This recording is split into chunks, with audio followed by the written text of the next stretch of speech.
नमस्कार, आपका स्वागत है सी न्यूज़ भारत के इस न्यूज़ बुलेटिन में। मैं हूं आपके साथ पवन शर्मा। इस बुलेटिन में बात होगी महाराष्ट्र के लातूर की, जहां बिना मुआवजे के स्टेट हाईवे ना बनने देने की युवा सेना जिला प्रमुख ने प्रशासन को दी चुनौती। साथ ही बात होगी उत्तर प्रदेश के हापुड़ की, जहां बाबूगढ़ कोतवाली क्षेत्र के दिल्ली लखनऊ नए राजमार्ग पर मंगलवार की देर शाम एक गाड़ी आग का गोला बन गई। इसके अलावा बात होगी मध्य प्रदेश के झाबुआ की, जहां राणापुर नगर पालिका में नामांतरण के नाम पर रिश्वत मांगने का मामला सामने आया और बताएंगे कैसे झारखंड के पाकुड़ में उपायुक्त ने जिला परिवहन कार्यालय और जिला प्रबंधन कार्यालय का किया औचक निरीक्षण। ऐसी तमाम खबरों पर बात होगी विस्तार से, तो आइए शुरू करते हैं खबरों का सिलसिला। लातूर जिले में राज्य राजमार्ग संख्या 238 निलंगा, ननंद, शिंगनाल, जेवरी, सांगवी, किल्लारी, आशिफ से होकर गुजरती है और आज तक इस मार्ग पर किसी भी किसान को कोई नोटिस नहीं दिया गया है या सरकार द्वारा सड़क के किनारे कोई भूमि अधिग्रहण नहीं किया गया है। इस मार्ग की जमीन का मुआवजा अभी तक किसानों को नहीं दिया गया है। किसानों का राजपथ अभिलेख 8A पर कम नहीं किया गया है।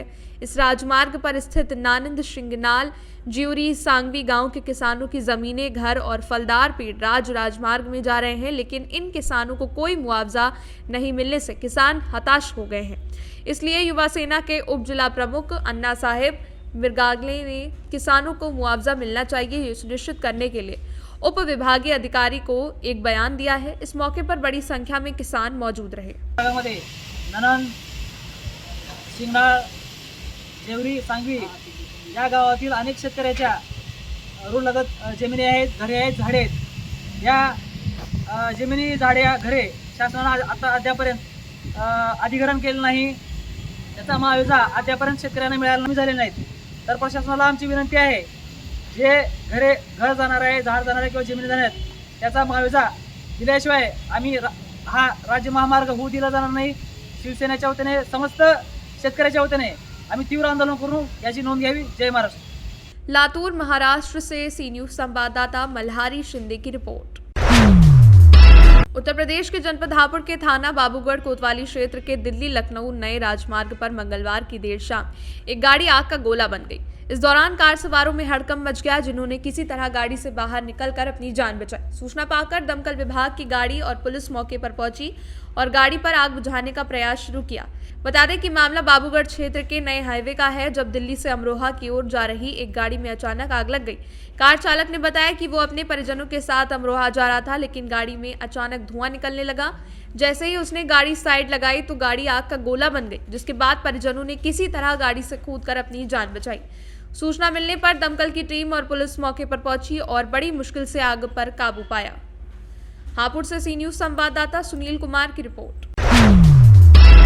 खबर झाबुआ से है, जहां जन सुनवाई में आवेदक ललित बंदवान ने जिला कलेक्टर कार्यालय में आवेदन के तहत बताया कि मुझ आवेदक के माता पिता ने स्वयं के आधिपत्य की भूमि, जो मध्य प्रदेश भू राजस्व संहिता 165 की धारा के अंतर्गत अनुमति प्राप्त कर विक्रय की थी। ये रजिस्ट्री का निष्पादन होने के बाद क्रेता विकास जैन, हार्दिक जैन और श्रीमती नैनापति संतोष जैन, सभी निवासी राणापुर ने भूमि का नामांतरण किए जाने हेतु नगर परिषद राणापुर में तकरीबन 6 महीने पहले नामांतरण किए जाने हेतु आवेदन प्रस्तुत किया था।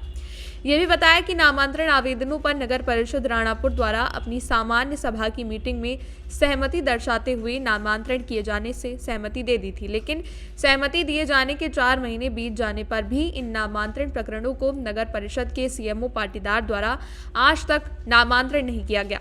जब इस संबंध में मुझे आवेदक ने नगर परिषद राणापुर सीएमओ पाटीदार से नामांतरण नहीं किए जाने के संबंध में जानकारी चाहिए, तो सीएमओ द्वारा ये कहा गया कि अवैध तरीके से भूखंड विक्रय किए गए हैं। तब मुझे आवेदक ने सीएमओ राणापुर को बताया कि धारा 165 के अंतर्गत विधिवत रूप से अनुमति प्राप्त भूखंड विक्रय किए गए, तो सीएमओ ने उक्त दस्तावेजों को नहीं मानते हुए नामांतरण नहीं किए जाने की बात कही।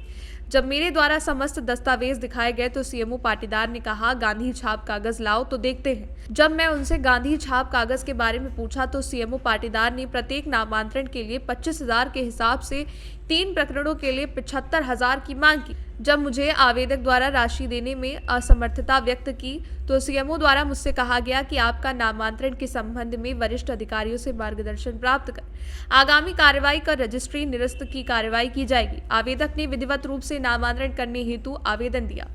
पिताजी के नाम की भूमि जो हमने विधिवत कलेक्टर महोदय से 165(6) की परमिशन लेके विक्रय करी है, तहसीलदार सीएमओ राणापुर पाटीदार जी 5 महीने से अपनी फाइल पे अपने टेबल पे फाइल लेके बैठे हैं।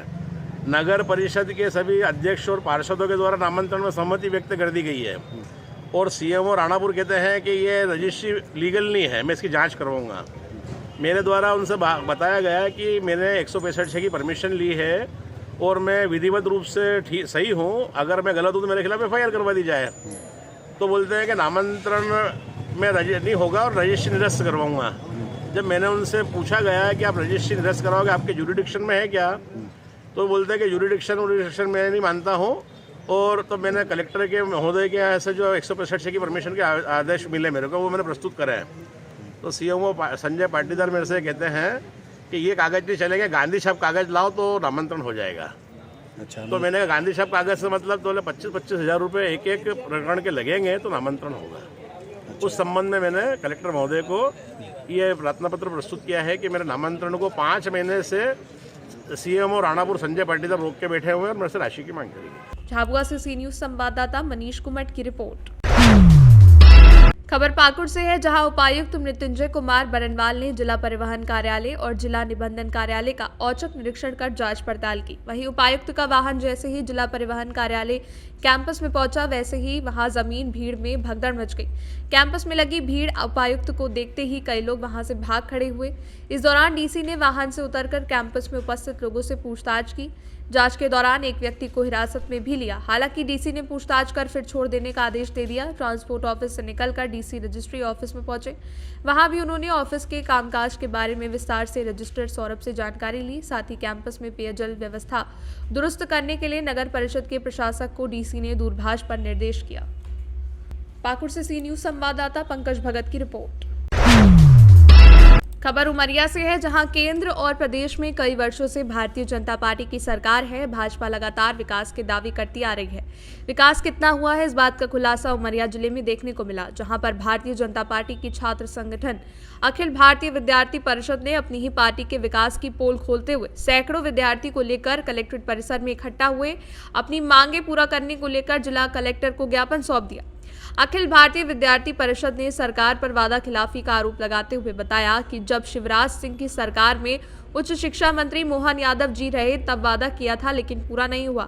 अब मध्य प्रदेश के मुख्यमंत्री हैं मोहन यादव। अपना वादा याद दिलाने के लिए ज्ञापन देते हुए मांग की है कि आदर्श महाविद्यालय मुख्यालय से दूर होने की वजह से छात्र और छात्राओं को आने जाने में परेशानी होती है। रास्ते में जंगल होने की वजह से छात्राओं को छेड़छाड़ का सामना करना पड़ रहा है। छेड़छाड़ की शिकायत उमरिया जिला थाने में दर्ज कराई गई है।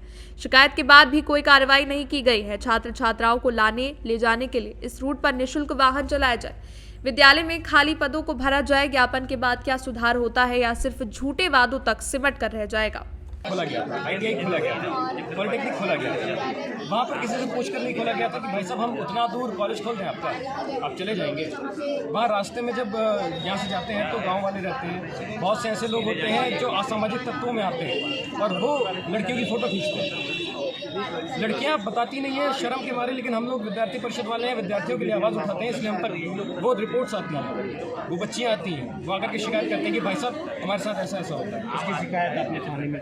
हाँ, इसकी शिकायत लगभग 3-4 महीने पहले बहुत राइटिंग में थाने में गई है, लेकिन कार्रवाई के नाम पर क्या होता है कि वहाँ से जाते हैं पुलिस वाले, अब देखते हैं कि इस रोड में छेड़खानी हुई है। अब जब तक छेड़खानी वाला वहाँ पर रहता है तो क्या एक्शन, इसलिए बस चला दिया। ये जो यहाँ से बच्चों को लेकर के जाए, उनकी सुरक्षा पर ध्यान दिया जाए। अभी आप महिला सुरक्षा की बात कर रही थी है ना कि शिकायत आपने थाने में कराई, क्या प्रॉब्लम है, क्या मामला है? मामला ये है कि जो लड़कियां कचरवार रोड में आदर्श कॉलेज है वहाँ जाती हैं तो लड़कियों के साथ छेड़खानी की जाती है और भाइयों के साथ लूटपाट की जाती है। कई बार बोले भी हैं, थाना में रिपोर्ट भी किए हैं, बट कोई भी कब की घटना है? मतलब कितने माह हो गए होंगे? अभी इसी जनवरी की बात है। कोई कार्रवाई नहीं? कोई कार्रवाई नहीं। क्या नाम है आपका? मेरा नाम शिवान सिंह है। ये जो मामले हैं जिनकी बातें चल रही हैं कि लड़कियों के साथ छेड़खानी होती है और विद्यार्थी परिषद जो हमारा संगठन है ये छात्रों के हितों के लिए सदैव लड़ता रहा है, सरकारें चाहे किसी की रही हों। ये छात्र संगठन छात्र छात्राओं के हितों के लिए सर्वोपरि आगे रहा है और छात्रों की समस्याओं को लेकर आज माननीय कलेक्टर साहब के पास सारे छात्रगण गए हैं। उन्होंने अपना ज्ञापन सौंपा है। कई उनकी जिनाइन डिमांड्स रही हैं जिनमें कि एक जो बस लगाने की पॉलिटेक्निक यहाँ से दूर है तो एक बस चालू करें और वहाँ से उनकी एक सड़क की भी मांग है और विशेषकर उन्होंने छात्राओं के लिए सुरक्षा की भी मांग की है। निश्चित रूप से छात्र संगठन की मांग बहुत जायज़ है कि छात्राओं की सुरक्षा के लिए सरकार हमारी प्रतिबद्ध है। सरकार ने कहा है कि कोई भी ऐसे मवाली, मनचले, लुटेरे, लोफर टाइप के जो कोई भी हों उनको सख्ती से निपटे उनके खिलाफ और उन पर कड़ी कार्रवाई करें। अगर कोई भी हमारी बहन बेटी के ऊपर अगर नज़र भी उठाता है गलत सोच कर तो उस पर कड़ी कार्रवाई होगी। ये तो शासन प्रशासन हमारा जिले का पुलिस बल भी इस पर सक्रिय है और कहीं भी ऐसी घटना होती है निश्चित रूप से हमारा पुलिस बल तैनात है, उन पर कड़ी कार्रवाई। छात्राओं ने बताया कि एक माह में 4 बार हमने शिकायत की लेकिन अभी तक पुलिस कोई एक्शन नहीं ले रही है। ठीक बात है, छात्राओं ने अपनी समस्या पुलिस के पास पहुंचाई है। निश्चित रूप से हम भी इस पर गौर करेंगे और हम भी इस बात पर चर्चा करेंगे जिला प्रशासन से कि छात्रों को और हम कैसे बेहतर सुविधा उनकी सुरक्षा दे सकते हैं। इस पर निश्चित रूप से हम बात करेंगे और उसको हम शामिल करते हुए निश्चित रूप से वरिया के लिए एक अच्छी कार्ययोजना बनी। लेकिन सर ये अपना मामला आप तक लाए तब आप जागने से पहले आप क्यों नहीं जाते? नहीं, ये हम कर रहे थे, ये हम कर रहे थे जब कोई चीज़ एक स्वरूप ले लेती है। अगर मान लीजिए कोई कोचिंग क्लास है वो चलने लायक दिखने लग जाए तो फिर सबको एक कारण होता है बताने का कि देखो भैया ये क्लासेस चल रही है। अभी पिछले जो चुनाव का समय था, चुनाव में हम लोग चुनाव के बाद हम लोग ये सारे अब रेगुलेटरी काम कर रहे हैं। अभी हमने कॉलेज की जनभागीदारी समिति का गठन किया है। जनभागीदारी समिति में 50-60 लाख रुपये कॉलेज का पूरा स्वरूप। उमरिया से सी न्यूज़ संवाददाता नीरज यादव की रिपोर्ट। फिलहाल इस न्यूज बुलेटिन में इतना ही। देश दुनिया की तमाम खबरों के लिए बने रहिए सी न्यूज भारत के साथ। हर खबर आपके साथ, आपके हाथ।